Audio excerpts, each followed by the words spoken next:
So I tried to have a Lord of the Rings marathon, and invited a bunch of people over, and they all got pissed at me. Apparently, nobody's into reading anymore.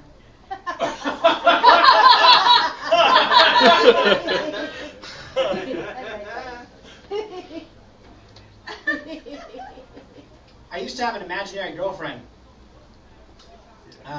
I don't anymore. She broke up with me.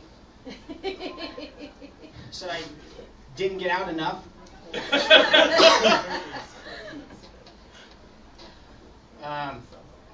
I have been trying to meet more women. They all say the same thing though. How did you get into my house? If you leave your front door unlocked, and by front door I mean upstairs bathroom window,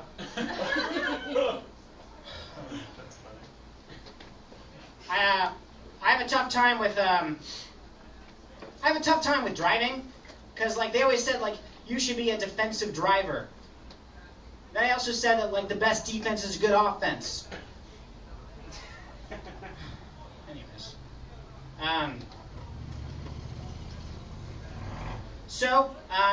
I have a lot of repressed emotion. What? The hardest thing about repressed emotion is that you pretty much, like, it comes out at the worst times, like when you're stressed out.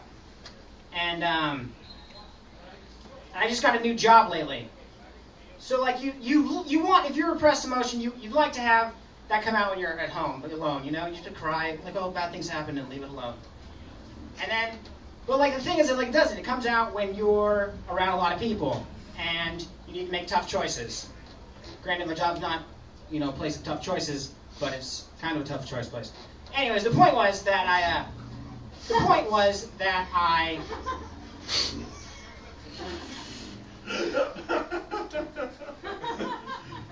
Okay, so my point was that. I just got this new job at a movie theater, and so I have all this repressed emotion coming through me, and I have to learn. I have to like take people's. I have to run for people, which means get food for them. And so somebody's like, I have a coworker, and he says, "Hey man, get me some popcorn." I go, "Okay, I'll get you some popcorn right now." And then I go get popcorn for him because that's my job. But like the thing about repressed emotion is that like you have this whole internal world coming up and says, "Hey, you want to talk about that thing that happened when you were little?" You go, "No, I can't talk about that right now because I have to get some popcorn." But then like, so now you have two things going on. You have this guy at your register saying, "Hey man, I need another popcorn." You got to get you another popcorn.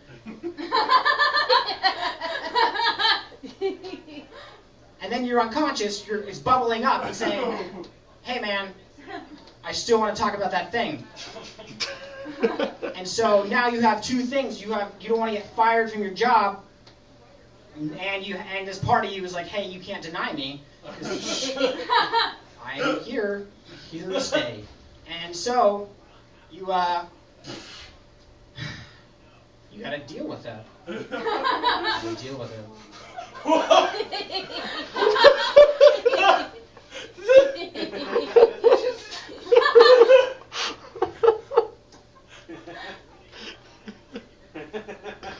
There was more to the story. I forgot.